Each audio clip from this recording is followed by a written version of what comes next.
Bismillahirrahmanirrahim. Assalamualaikum warahmatullahi wabarakatuh.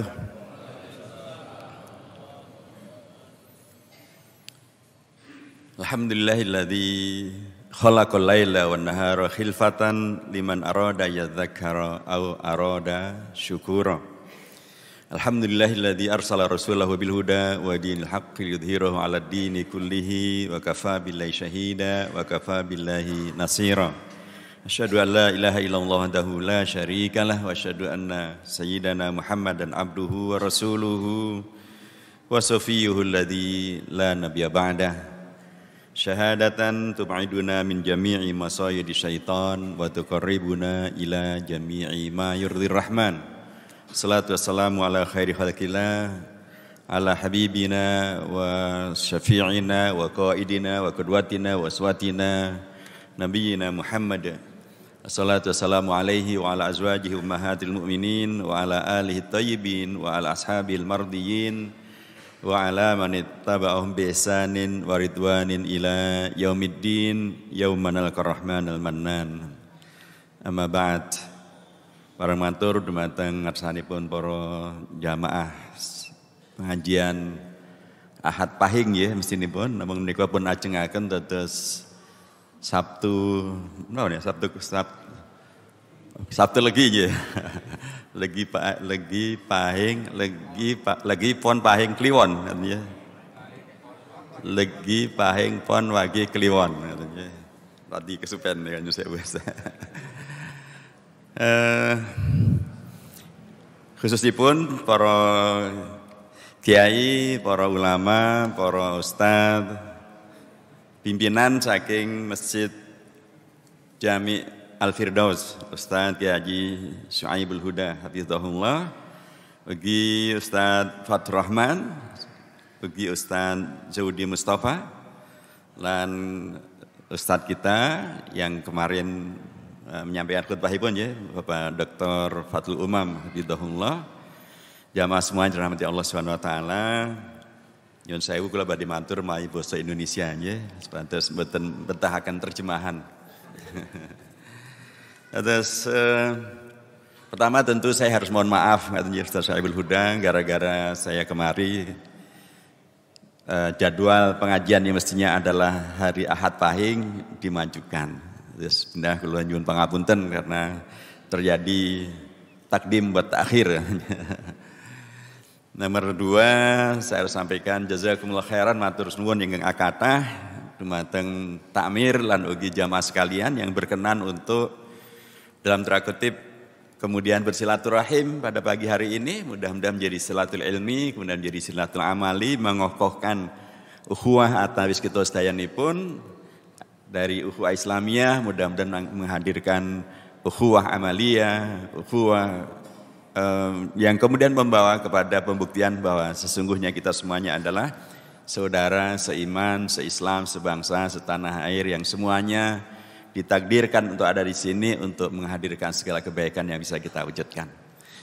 Mila mugi-mugi apa yang kemudian sudah diputuskan oleh takmir dan kemudian sekarang kita lakukan hari ini membawa keberkahan, membawa segala kebaikan, membawa kepada segala yang memungkinkan kita semuanya untuk berkontribusi mewujudkan apa yang semestinya bisa dilakukan setiap orang Islam, setiap orang yang beriman di negeri kita yang bernama Indonesia, dari negeri atau dari kota di mana kita berada, yaitu kota Kudus ini. Jamaah dirahmati Allah Subhanahu wa taala. Tentu saja ketika pagi hari ini kita masih bisa dan dimudahkan oleh Allah untuk memakmurkan masjid, datang ke masjid, salat berjamaah, melaksanakan program pengajian. Ini memang adalah karunia yang sangat luar biasa. Kalau Ustaz Syuaibul Huda menyampaikan bahwa infak pagi hari ini akan diberikan menjadi infak, menjadi sedekah, menjadi hibah, menjadi kepedulian terhadap saudara-saudara kita di Cianjur sana yang terkena musibah. Bisa kita bayangkan betapa besarnya karunia Allah untuk kita semuanya hari ini. Kalau kita melihat di TV bagaimana ribet dan repotnya dan bagaimana kondisi yang begitu sangat memprihatinkan yang terjadi dengan saudara-saudara kita di Cianjur.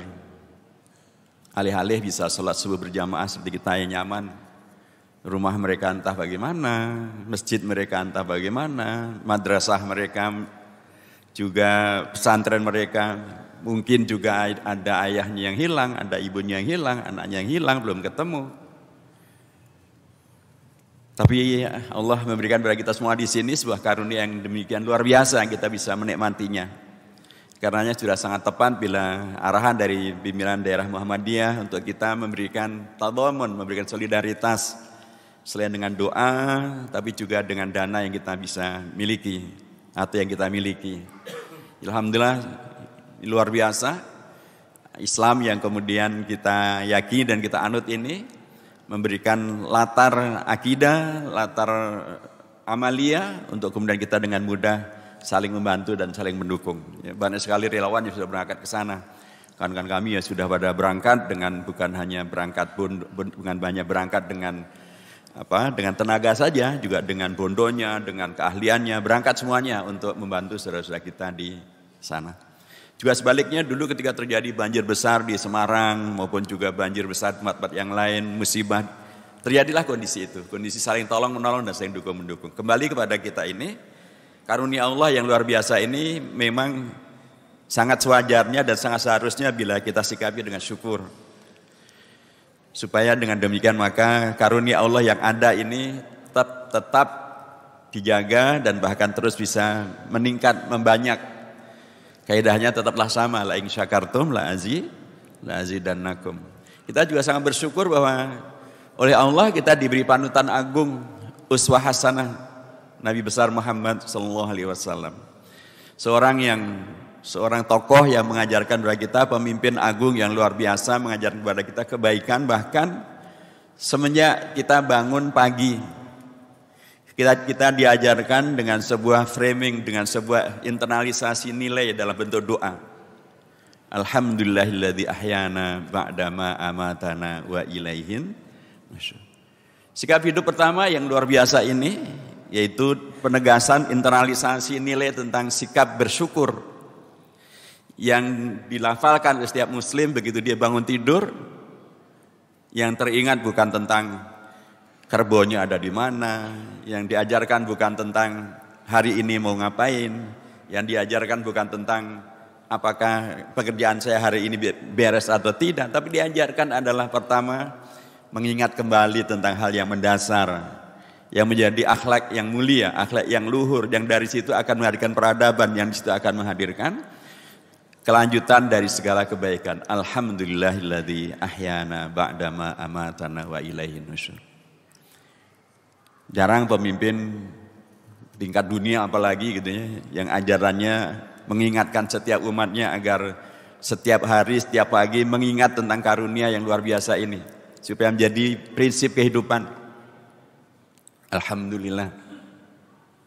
Dan tidak main-main sikap hidup alhamdulillah itu sikap hidup yang menghadirkan selain daripada profesionalitas, karena tidak mungkin kita bersyukur pada Allah tapi kemudian kita melupakan tentang Allah yang maha segala kehebatan itu. Kemudian dengan alhamdulillah itu tidak mungkin akan menghadirkan generasi yang kemudian perilakunya adalah perilaku yang arogan, adigang, adigung, adikuno, sopo siro, sopo ingsun. Seperti yang sekarang ini banyak terjadi di mana-mana, dengan mudah memfitnah, dengan mudah nyebar hoax, dengan mudah mengumbar kata-kata yang sangat tidak pantas, dan bahkan sebagian yang sangat mengerikan adalah beberapa hari yang lalu di seluruh media saya kira ini muncul, tiba-tiba ada sekelompok anak-anak pelajar dengan sepedanya bergembira ria, kemudian bertemu dengan seorang nenek-nenek yang pakai kerudung. Saya pikir ketika awal melihat berita itu, anak-anak ini akan membantu nenek-nenek ini, akan membantu atau akan menyalami, ternyata malah menendang dengan tendangan kungfu yang dengan dahsyat, dan nenek-nenek itu sampai terjengkang demikian, dan bukan ditolong, diketawain. Alangkah hancurnya akhlak anak ini. Dan lebih hancur lagi ketika kemudian anak-anak ini ditangkap oleh polisi.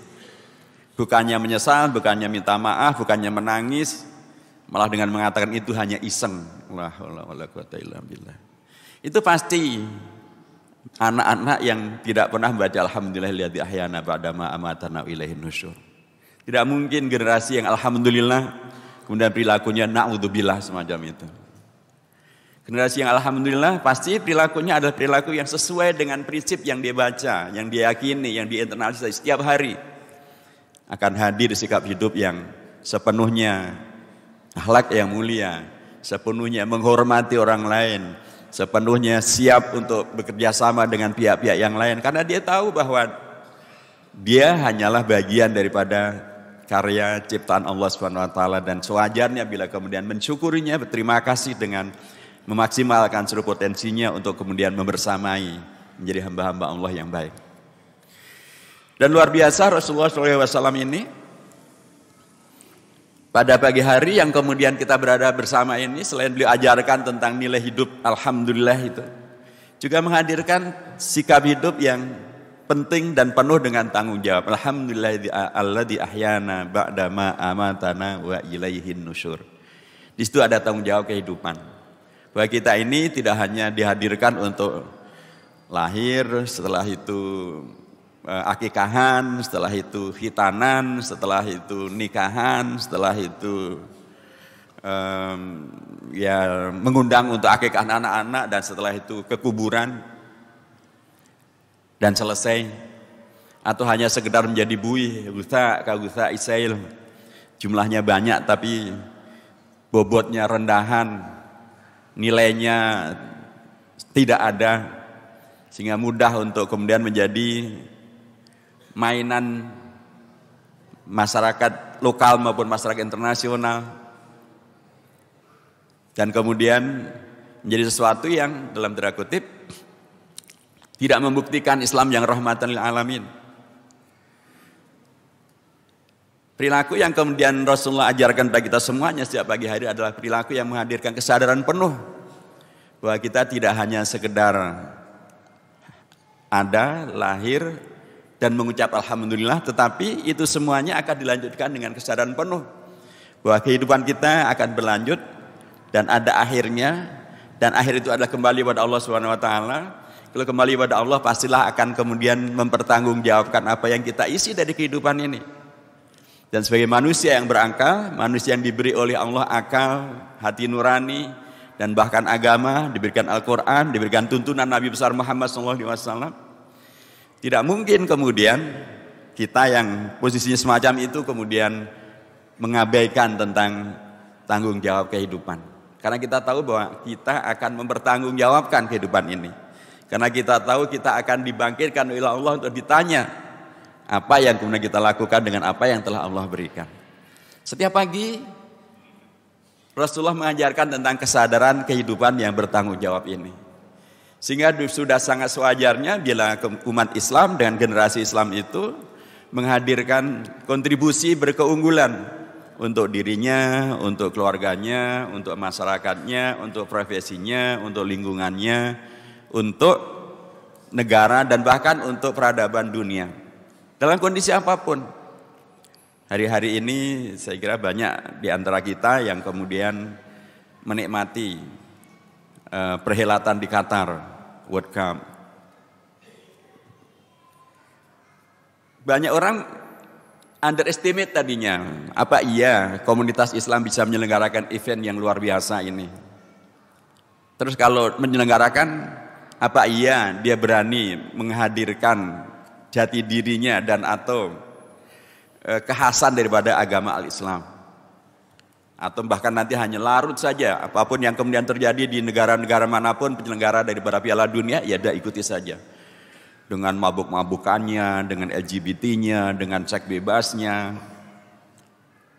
Ternyata Islam dalam menghadapi satu event yang luar biasa sekelas Piala Dunia ini ternyata bisa dihadirkan dengan demikian sangat cantik dan sekaligus sangat berwibawa. Negara sekecil Qatar yang penduduk aslinya tidak lebih dari 2 juta, dengan kawasan yang mungkin lebih kecil daripada Kabupaten Kudus ini. Tapi dia bisa menghadirkan sentakan dunia ketika pihak Qatar menegaskan sejak dari awal karena biasanya dan memang nih kelompok-kelompok ini seringkali kemudian menghadirkan apa yang sekarang ini menjadi musibah global yang kita di DPR menentangnya, terutama dari fraksi saya menentangnya dengan keras, yaitu ketika ada pihak-pihak yang dengan dalih menolak RUU KUHP, tapi sesungguhnya di balik itu yang mereka tolak, dengan dalih menolak pasal tentang penghinaan presiden dan anggota DPR dan kepolisian, dan kita memang mengkritisi pasal ini, tetapi yang mereka tolak sesungguhnya adalah bukan di pasal itu. Kemenyeluruhan rancangan undang-undang itu mereka tolak karena dalam rancangan undang-undang yang sekarang ini sudah alhamdulillah kita menjadi bagian dari yang ikut mengusulkan menyelesaikannya,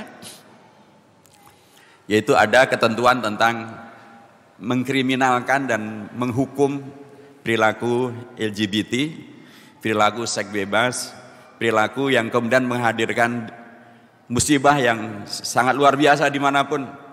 Karena kalau kemudian sudah beredar dan berkembang luas zina, maka sudahlah segala musibah akan kemudian bisa terjadi. Demikian Rasulullah pernah mengingatkan.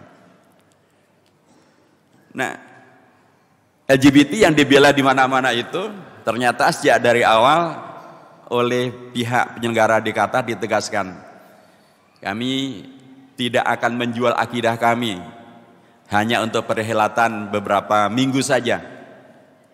Karenanya tidak boleh LGBT tampil di Qatar dengan simbolnya, dengan lakunya, semuanya dilarang. Dan ketika kemudian ada yang tetap mencoba untuk membela, bahkan ada yang charter pesawat dengan tulisan di luarnya dengan gambar-gambar yang membawa simbol-simbol LGBT itu, kesebelasan Jerman, dilarang tidak boleh landing di Qatar, sehingga kemudian dia harus landing di negeri Oman, dan dari Oman ganti pesawat baru masuk ke Qatar.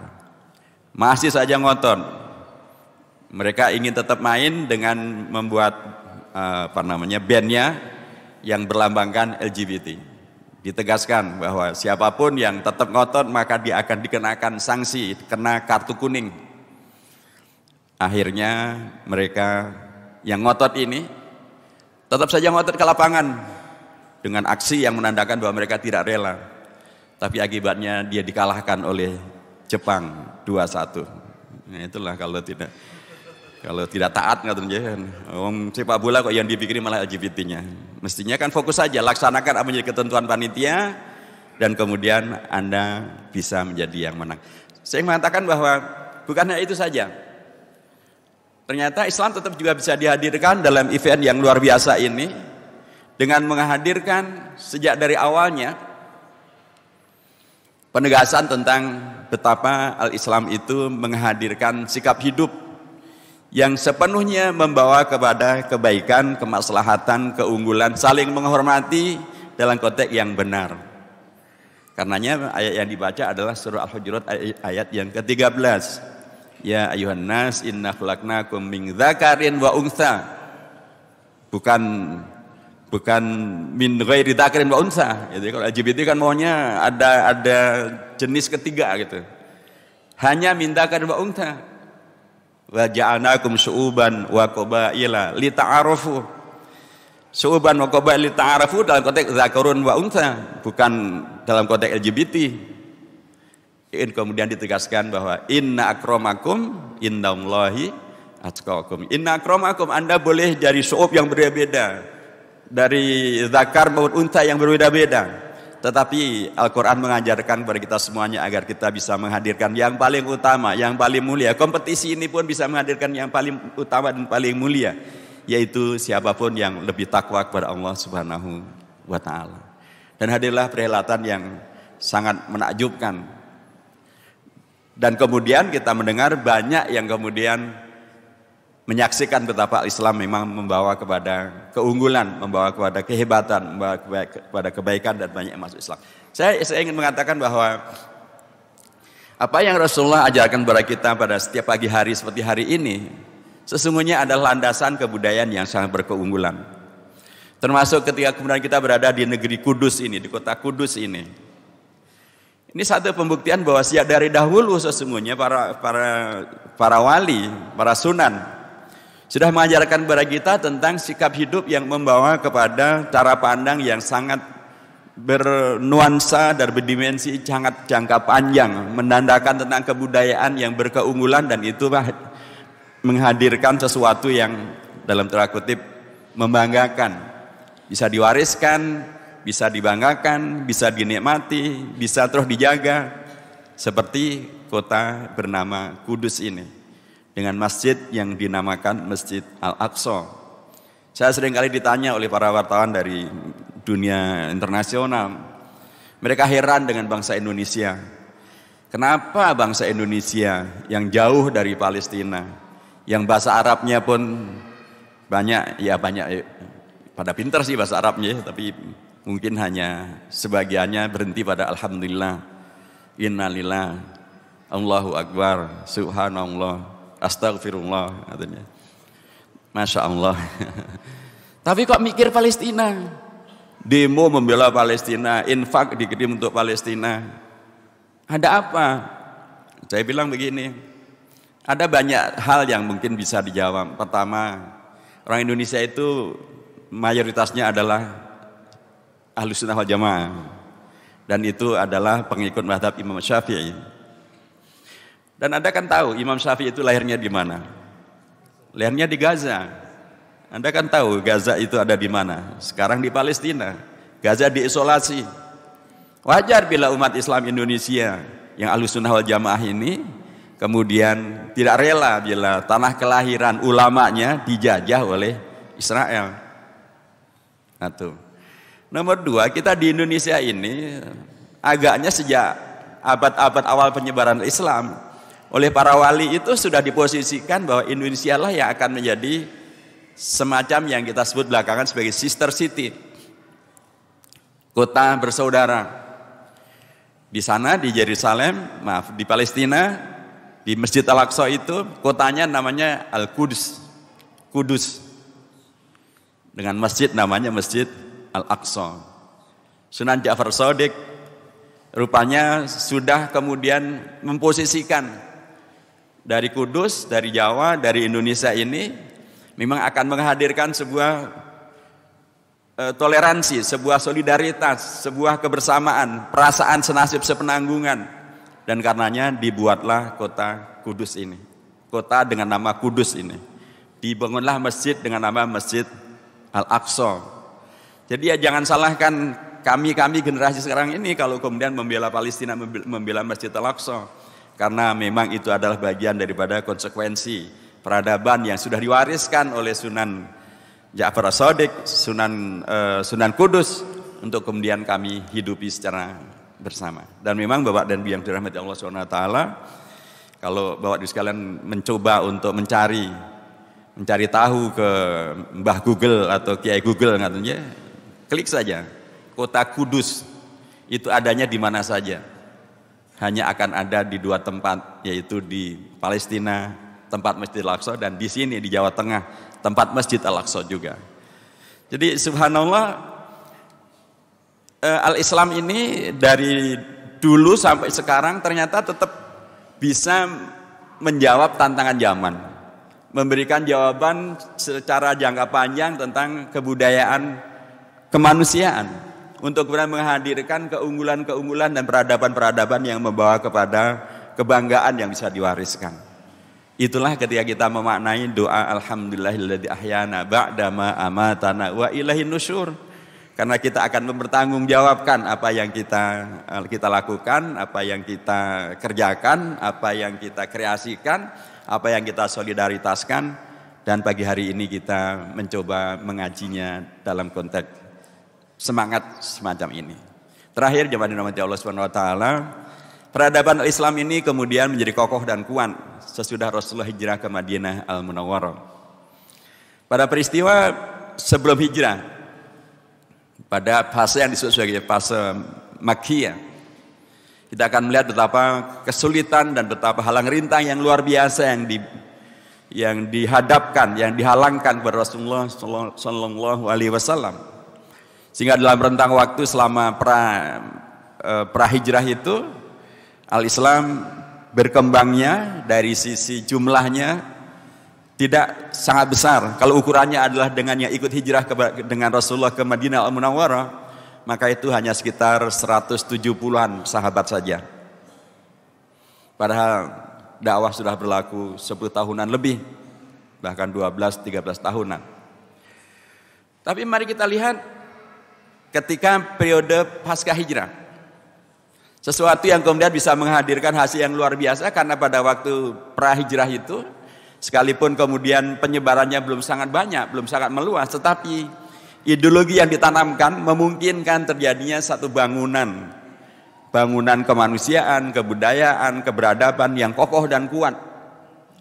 Karena salah satu daripada, kalau kita mengkaji dari jalur tafsir, maka salah satu daripada ciri-ciri ayat-ayat Makkiyah adalah mengajarkan tentang akidah yang dimulai dengan ungkapan bukan ya ayyuhalladzina amanu, bukan ya ayyuhal muslimun, bukan ya ayyuhal mu'minun, ya ayyuhal muttaqun, bukan, tapi dengan ungkapan ya ayyuhan nas. Jadi bangunan dasar ajaran akidah Islam itu adalah justru nguwongke wong, memanusiakan manusia, menyapa semua manusia. Tidak kemudian membuat manusia menjadi antipati dengan Islam, tidak membuat manusia menjadi tidak simpati dengan Islam, kipo-kipo ngemohi. Sejak dari awal kemudian melihat Islam itu hanya sesuatu yang layak untuk ditinggalkan, dijauhi, difitnah, dipojokkan, didiskriminasi. Tidak. Justru ungkapannya adalah ya ayyuhan nas.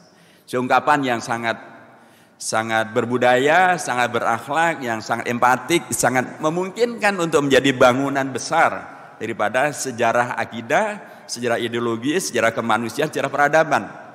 Inilah yang terjadi dengan panggilan ya ayyuhan nas itu. Kemudian justru dari Yasrib datanglah delegasi yang menyampaikan tentang keinginan mereka untuk masuk Islam.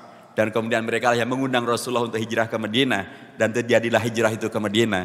Dan ketika hijrah ke Madinah, mari kita lihat dalam waktu yang sangat pendek terjadilah lompatan jumlah pengikut dan sekaligus nilai pengaruh. Pada waktu hijrah 170-an yang hijrah bersama dengan Rasulullah SAW. Tahun kedua ketika terjadi peristiwa Badar Al-Kubra, artinya hanya 1 tahun saja, jumlah umat Islam yang dewasa yang ikut berjihad di Badar Al-Kubra itu sudah 313-an sahabat. Itu adalah sahabat laki-laki. Itu sahabat yang dewasa. Artinya yang perempuan belum dihitung, yang anak-anak belum dihitung. Kalau dihitung dengan jumlah yang sama misalnya, itu berarti sudah 900-an. Jadi dari 170 dalam waktu hanya 1 tahun, sudah berlipat-lipat menjadi 900-an. Subhanallah. Dalam hanya waktu 1 tahun, umat yang tadinya selalu dipinggirkan, selalu diisolasi, selalu didolimi, selalu bahkan disayembarakan atau dihabisi. Tapi dengan bangunan akidah ya ayuhan nasnya, bangunan akidah ukhuwahnya, bangunan akidah yang kokoh dan kuat mengikuti Rasulullah, dan tidak meninggalkan beliau dalam peristiwa ketika Rasulullah dan para sahabatnya diisolasi di Syib Ali. 3 tahun lamanya di sana, tidak ada satu pun sahabat yang kemudian insilaf meninggalkan beliau dan kemudian bahkan mengikuti menjadi murtad lagi. Semuanya satu kata, solid. Akidah yang demikian luar biasa ini dengan tetap semangat ya ayuhan nasnya itu, ketika kemudian berada di Madinah, jumlahnya meningkat dengan sangat cepat, pengaruhnya juga meningkat dengan sangat luar biasa. Madinah yang dulu namanya Yasrib diubah oleh beliau dari kota yang tadinya tidak mempunyai makna. Yasrib itu tidak ada maknanya. Sama mungkin kata-kata Klaten, Yun Sewu Klaten itu juga nggak ada maknanya. Kata-kata Sleman, sekalipun dengan mata itu Sulaiman, tapi ya itu kira atau bosoh itu. Tapi kalau Kudus ada maknanya. Yasrib dari kota yang tidak ada maknanya ini oleh Rasulullah diubah menjadi kota dengan makna yang luar biasa, Al-Madinah, bahkan Al-Madinah Al-Munawwarah atau Thayyibah At-Thayyibah. Dan dari nama yang luar biasa sangat mencerahkan ini, mempunyai visi yang luar biasa besar menghadirkan peradaban, hadirlah peradaban baru, yaitu marga yang tadinya semuanya dikuasai oleh asing bernama Yahudi, diadu domba sehingga terjadi harbul fujar, itu 20 tahun antara Aus dan Khazraj, sehingga kemudian mereka permusuhannya sudah mendarah daging begitu ya. Seperti sekarang diupayakan agar antara cebong dan kampret terus menerus berantem ya. Sehingga kemudian suasananya sangatlah tidak kondusif. Nah kemudian orang Yahudi yang sudah begitu lama menguasai, menghegemoni terhadap Madinah, ekonominya mereka kuasai, pasar mereka kuasai, teknologi mereka kuasai, informasi mereka kuasai. Ternyata dengan hadirnya Islam yang dicontohkan oleh Rasulullah, berubahlah kondisi itu. Bahkan kemudian beliau bisa menghadirkan apa yang disebut dengan Wathiqatul Madinah, piagam Madinah, di mana orang-orang Yahudi mengikuti apa yang disepakati bersama dengan Rasulullah dan menjadikan Rasulullah sebagai rujukan bila terjadi perbedaan pendapat. Subhanallah. Sebuah bangunan peradaban kota, peradaban negara sudah dihadirkan. Hanya dalam rentang waktu yang sangat pendek, 1 tahun, 2 tahun saja. Apa yang saya katakan sekali lagi bahwa Rasulullah mengajarkan kepada kita peradaban berkeunggulan, Islam yang berperadaban yang berkeunggulan, Islam yang berkemajuan. Dan itu bisa dilihat dari ungkapan-ungkapan pertama yang beliau sampaikan, ajaran pertama yang beliau sampaikan ketika sampai di kota Madinah. Ada 2 yang beliau sampaikan dengan sangat terbuka. Pertama, ajaran tentang pentingnya ya ayuhan nas tadi berlanjut. Karenanya ungkapan beliau yang pertama di Madinah adalah ya ayuhan nas, melanjutkannya di Mekah. Ya ayuhan nas afshu assalam wasilul arham wa at'imut ta'am wa sallu bil laili wan nasu niyam tadkhulu jannata rabbikum bisalam. Ini mungkin nanti bisa kita kaji lebih lanjut. Yang kedua adalah pentingnya mengokohkan ukhuwah di antara semuanya. Karenanya beliau menghadirkan mu'akhad, mengukhuwahkan. Dengan ungkapan beliau, ta'akhaw fillahi akhwaini akhwain. Berukhuwahlah Anda satu dengan yang lainnya. Dan terjadilah masyarakat yang berukhuwah, muhajirin dengan muhajirin, ansor dengan ansor, muhajir dengan ansor.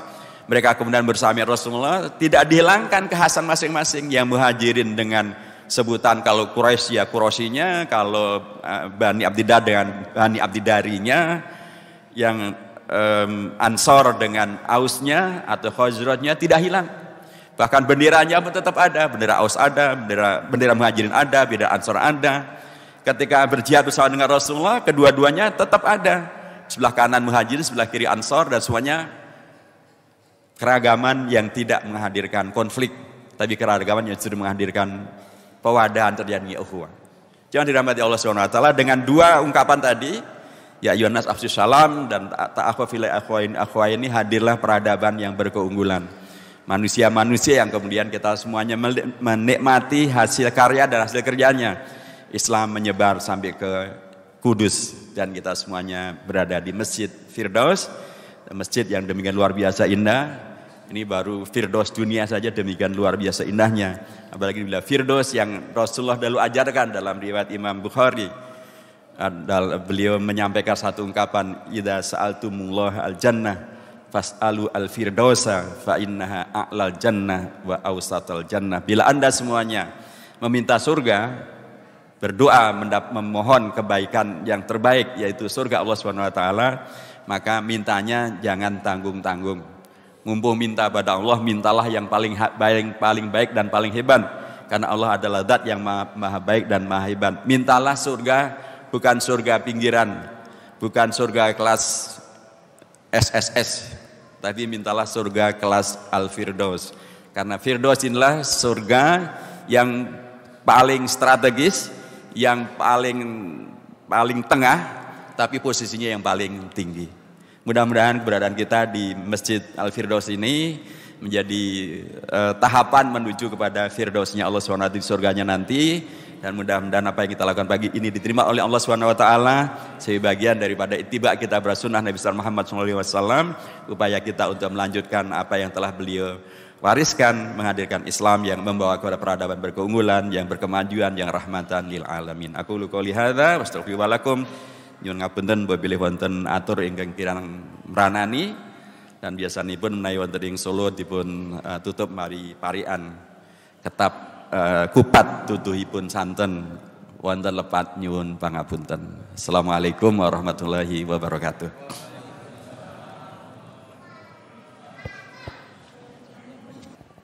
Monggo Pak. Nggih, matur nuwun. Pertanyaannya berat-berat nggih. Dan tapi hanya menandakan tadi insyaallah nggak pada ngantuk ngaten nggih. Pertanyaannya nyambung dan semuanya luar biasa. Matur nuwun atur pertanyaannya yang sesungguhnya saya yakin jawabannya sudah panjenengan juga sudah mengerti. Dan mungkin minjem mulut saya untuk ngomong ngaten ya. Baik, saya mencoba untuk memberikan respon balik dari dua pertanyaan yang tadi setelah disampaikan. Matur nuwun sangat untuk silaturahimnya pada pagi hari ini dengan pertanyaan yang demikian sangat luar biasa bagus ini. Yang pertama tentang bagaimana cara kita meminimalisir dampak negatif daripada media sosial yang sekarang ini demikian luar biasa. Tidak ada lagi ruang yang tidak bisa ditembus oleh media sosial. Di rumah kita sepanjang waktu, ya, di mana saja, di jalan juga demikian, di kendaraan juga demikian, semuanya ditembus oleh media sosial. Dan ini memang satu hal yang mengharuskan umat Islam mau tidak mau gitu ya, karena kita menjadi bagian daripada dunia yang hidup pada zaman sekarang ini, untuk kemudian memberikan jawabannya, memberikan peran sertanya untuk bagaimana agar kreasi yang bisa jadi awalnya dimaksudkan untuk sesuatu yang bisa berdampak negatif terhadap umat beragama, tapi juga bisa kemudian diubah menjadi sesuatu yang berdampak positif bagi umat beragama. Dengan media sosial ini sekarang begitu luar biasa, kita bisa menikmati ceramah daripada ustadz yang kita mau, siapapun. Kita suka dengan Ustadz Adi Hidayat, langsung aja buka di YouTube-nya, semuanya ada di sana. Coba kalau ngundang beliau, kapan nyampe kemari? Hidayat Nur Wahid aja tahun 99 baru 2022 bisa datang balik lagi. Ustadz Adi Hidayat, Ustadz Abdul Somad, Gus Baha, siapapun, tanpa repot ngundang beliau-beliau dengan media sosial ini, klik saja di YouTube, cari ceramahnya Gus Baha misalnya yang terakhir atau kapanpun, semuanya ada. Malah mungkin kita nggak perlu nyatet, semuanya sudah ada di sana. Dengan media sosial ini kita juga bisa dengan mudah mendapatkan, kalau kita menghafal Al-Quran, metode apapun yang kita maui tentang menghafal Al-Quran ada di sana. Tinggal diklik saja. Dengan media sosial ini juga anak-anak sesungguhnya dengan mudah bisa dikenalkan dengan para tokoh Islam yang hebat-hebat, ilmuwannya yang hebat, ekonomnya yang hebat, kreasi mereka hebat, temuan-temuan mereka hebat, semuanya ada di media sosial. Termasuk juga cara-cara untuk kemudian agar generasi muda muslim di era milenial ini, agar mereka tetap kemudian berada dalam bingkai yang membawa kepada keunggulan-keunggulan, juga tetap bisa dihadirkan. Misalnya tadi tentang Piala Dunia, ternyata bisa dihadirkan sebagai kreasi dan dengan mudah itu bisa dirujuk. Ya, kemarin ketika Saudi Arabia mengalahkan Argentina, itu kan semua orang dengan mudah langsung ngeklik dan dapat langsung keluar bagaimana orang Saudi mendapatkan hadiah libur 1 hari setelah kemenang. Sehingga ada yang mengatakan nih kalau menang sebagai juara Piala Dunia mungkin insya Allah haji gratis. Itu kan dengan mudah langsung bisa klik informasi yang bermanfaat, yang menggembirakan, yang menyemangati, dengan mudah juga bisa kita klik. Jadi ini memang media sosial ini adalah ibarat wasilah.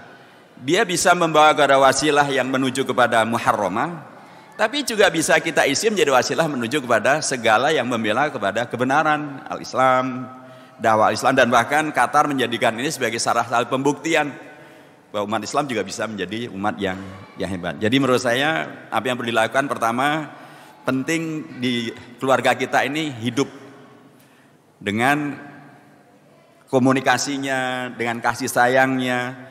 Anak merasa ada bapak dan ibu yang menyayangi, yang ngajak bicara, yang bisa mendengarkan, yang bisa berkomunikasi, yang kemudian karenanya ketika bicara tentang media sosial, anak itu juga mengerti bahwa ada hal yang baik, ada hal yang buruk, ada yang bermanfaat, ada yang tidak bermanfaat. Dari mana? Dari orang tuanya. Ini kan yang menjadi masalah, media sosial ini justru kaidahnya menjadi menjauhkan yang dekat dan mendekatkan yang jauh. sama-sama di meja makan, tapi semuanya ketawa gitu. Tapi ketawanya beda-beda judulnya. Satu lagi tertawa dengan temannya yang di Jepang, satu lagi tertawa dengan temannya yang di Kudus, satu tertawa dengan temannya yang ada di Saudi Arabia, beda semuanya. Tapi tempatnya sama di depan meja makan. Nah ini yang menjadi bagian yang menurut saya awal yang harus kita perbaiki. Komunikasi, situasi di dalam rumah tangga kita penting untuk menjadi keluarga yang sakinah, mawaddah, warahmah.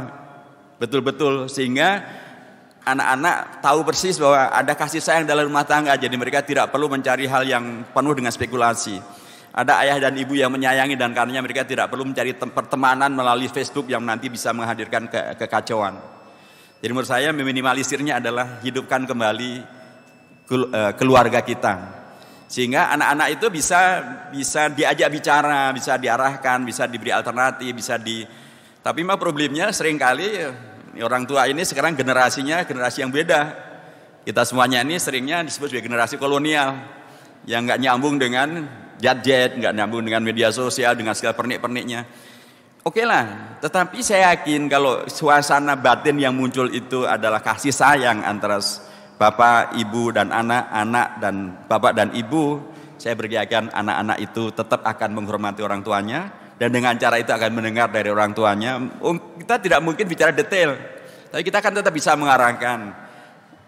Alat ini dibelikan oleh bapak dan ibu bukan untuk menghancurkan masa depan Anda, bukan untuk menghancurkan akhlak Anda, tidak untuk menghancurkan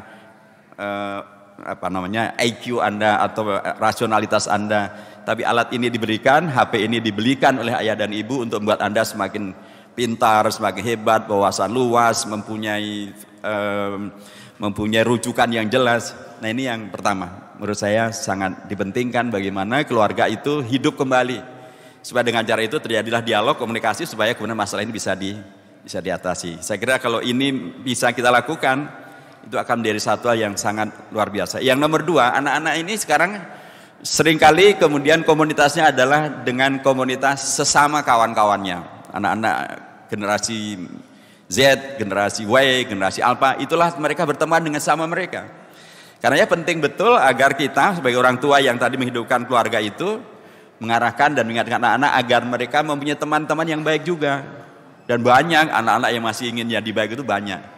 Kalau mereka kemudian mempunyai lingkungan yang saling berteman dengan baik, maka media sosialnya pun juga media sosial akan mereka kembangkan secara baik. Kalaupun mereka main gamenya juga adalah game yang kemudian membawa kepada peningkatan kualitas kehidupan, wawasan, tidak membuang waktu, membawa kepada kesenangan yang membawa kepada profesionalitas yang lebih baik lagi. Jadi penting untuk kemudian orang tua mengarahkan agar anak-anak juga mempunyai lingkungan, teman bermain, teman main game, tapi yang mereka yang semuanya adalah membawa kepada kebaikan dan bukan yang kemudian bisa justru menghancurkan masa depan mereka. Saya kira itu yang sementara bisa saya sampaikan.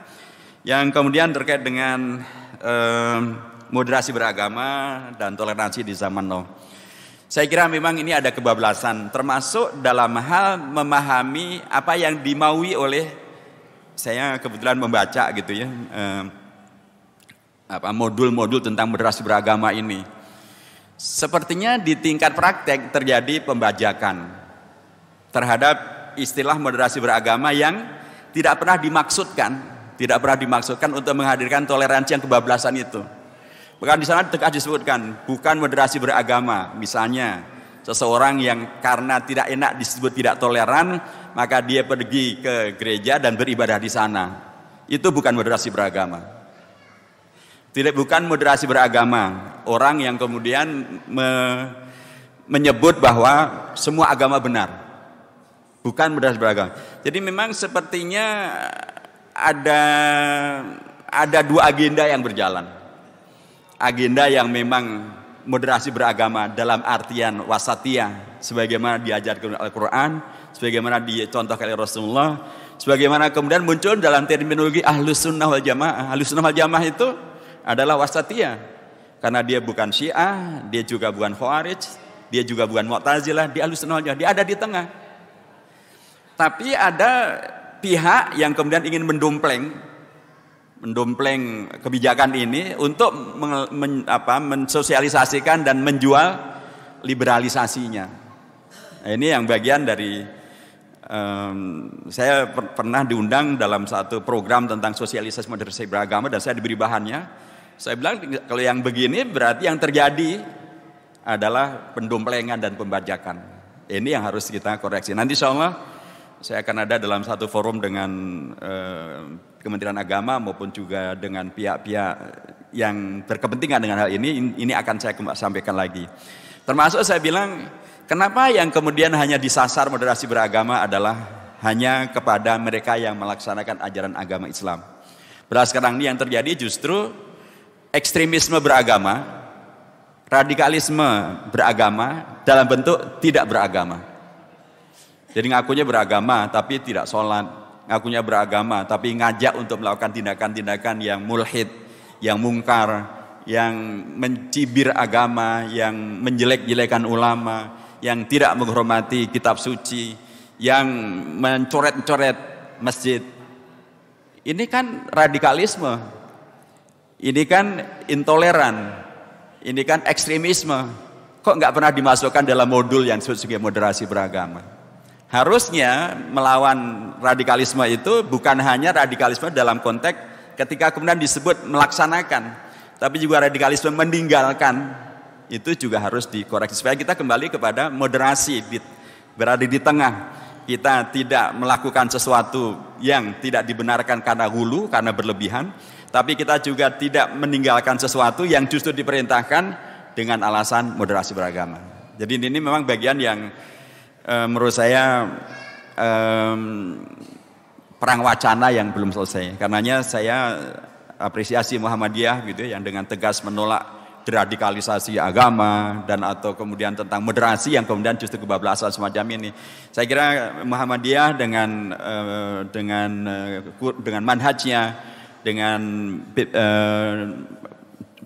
PP yang kemudian mengurusi tentang pendidikan, saya kira mereka sudah membuat satu manhaj begitu ya, yang kemudian insya Allah akan memberikan framing yang tepat tentang bagaimana semestinya kita hidup di Indonesia, tetap dengan Islamnya, tetap dengan Quran dan hadisnya, tidak menjadi radikal, tapi juga tidak menjadi liberal, menjadi yang wasatiyah. Itulah moderasi yang sebenarnya. Yang ketiga tentang LGBT. Ada apa sebenarnya? Dulu tahun 1989 Bapak, itu sudah dimunculkan satu buku yang kemudian menjadi rujukan, itulah namanya New World Order, Tata Dunia Baru. Dalam Tata Dunia Baru yang kemudian dikembangkan itu adalah salah satu di antara terkait dengan LGBT adalah menghadirkan, adalah tidak mementingkan keluarga yang ada sekarang ini. Bahkan keluarga yang ada sekarang akan dibikin porak-poranda untuk menghadirkan keluarga yang baru, itulah LGBT. Jadi ini memang gerakan yang sudah mendunia sejak abad yang lalu dan kemudian terus tadinya sama sekali tidak mendapat dukungan, sekarang sudah belasan negara sudah melegalkan LGBT, melegalkan nikah dengan cara LGBT.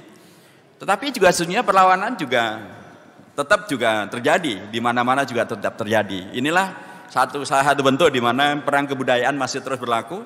Dan salah satu bentuk di mana upaya untuk kelompok ateis, komunis, kelompok materialis, kelompok nihilis, kelompok permisif, ini ya mereka membangun teori yang dari dulu sejak teori evolusinya Darwin.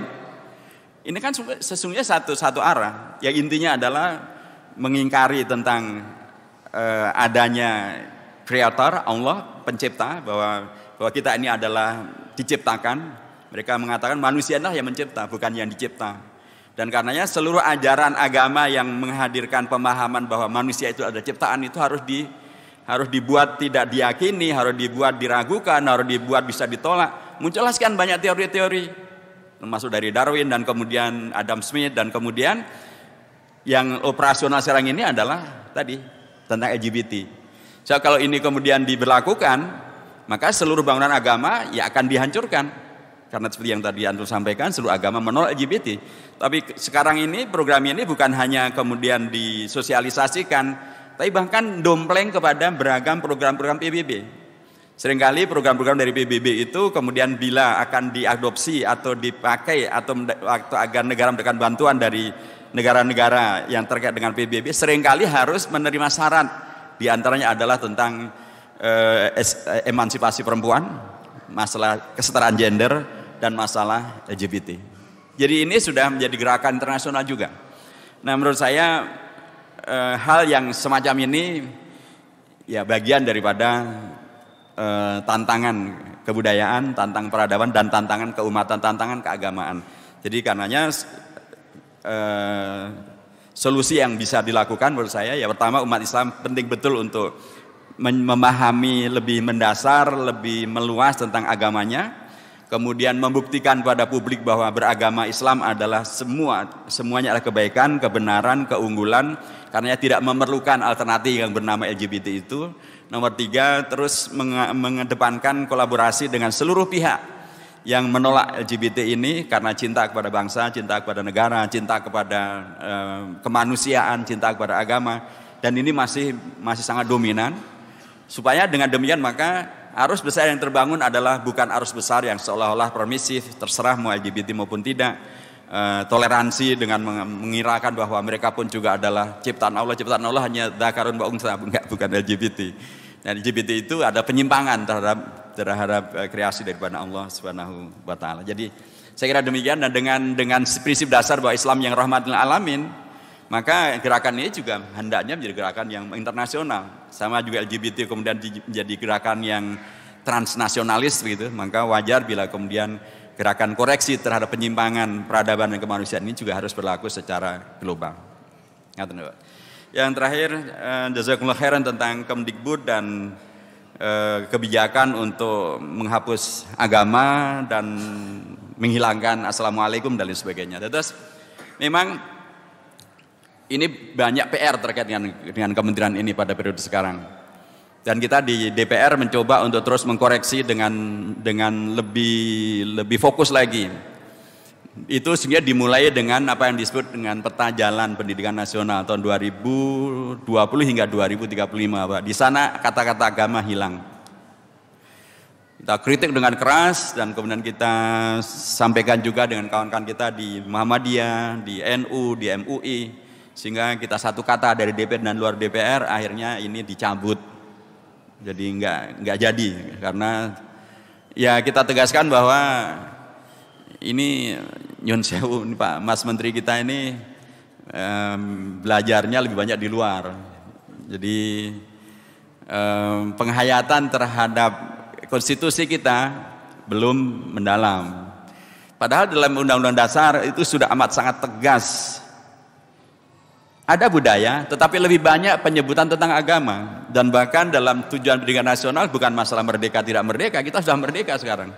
Tapi bahkan ungkapan merdeka belajar itu kan dirujukan pada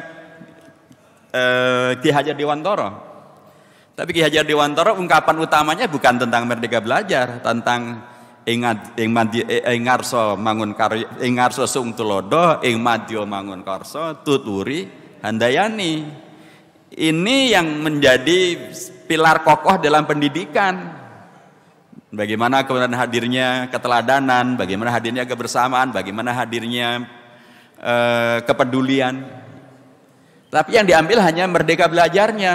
Nah, merdeka belajar, merdeka semau-maunya. Seperti tadi, kemudian tiba-tiba dalam peta jalan itu agama hilang. Yang ada hanya kebudayaan. Ya kita kritik keras, alhamdulillah akhirnya itu dicabut. Setelah itu lanjut Bapak, ada PP tentang sistem pendidikan nasional. Bahkan sudah ditandatangani oleh Pak Presiden. Ternyata dalam PP itu hilang yang namanya pendidikan Pancasila. Hilang yang namanya kewajiban pendidikan bahasa Indonesia. Hilang yang namanya iman, takwa, dan akhlak yang mulia.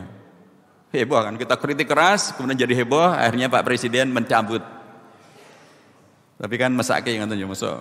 Ya kan nggak mungkin juga emang beliau membaca semuanya. Tapi mestinya para menterinya sudah selesai. Yang kemudian berikutnya heboh tentang revisi undang-undang tentang sistem pendidikan nasional. Madrasah hilang. Kita kritik keras lagi, Pak. Kita kritik keras, kita sampaikan bahwa ini sebelum ada Kementerian Pendidikan Kebudayaan itu madrasah sudah ada.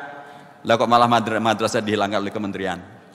Kemudian kita sebut bahwa kalau Anda kira madrasah ini adalah ecek-ecek dan tidak berkualitas, sekarang itu sekolah yang paling unggul, yang nomor 1 di Indonesia di tingkat SMA, SMK, bukan SMA negeri, bukan SMA non muslim, tapi Madrasah Aliyah Insan Cendekia Serpong.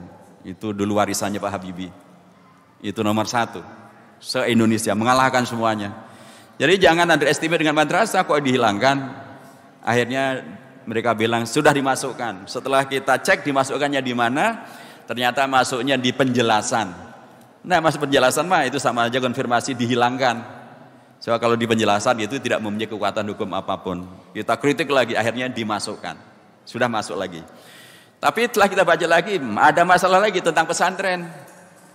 Karena di undang-undang tentang pesantren itu sudah diakui 3 jenis pesantren ada di Indonesia. Pesantren Salafiyah, tradisional, kitab kuning. Pesantren Asriyah, modern, Mu'adalah, seperti KMI dari Gontor. Yang ketiga adalah pesantren yang memadukan antara ilmu umum dan ilmu agama. Itu 3-tiganya diakui dalam undang-undang tentang pesantren. Tapi dalam RU tersebut hilang, maaf, hanya ada 1 yang diakui. Wah, kita kritik lagi, kita tolak lagi. Dan akhirnya ini rancangan undang-undang tidak diterima di DPR. Jadi sekarang rancangan undang-undang ini tidak bisa masuk untuk prolegnas tahun 2023 karena terlalu banyak masalah yang harus dikoreksi. Jadi Bapak, insya Allah para wakil kita di DPR akan tetap mengawasi, mengawal, memperjuangkan kemaslahatan bagi umat supaya tidak tiba-tiba nanti jadi undang-undang lah terus kita ternyata madrasah hilang, pesantren dikerjain, agama hilang. Nanti tiap hari kita akan demo itu. Kasihan sekali umat ya, demo berpanas-panas, berhujan-hujan. Tapi kalau kita punya anggota DPR lebih banyak, berkualitas, insya Allah seluruh permasalahan ini bukan hanya bisa kita tangkal, kita bisa hadirkan alternatif yang lebih berkeunggulan.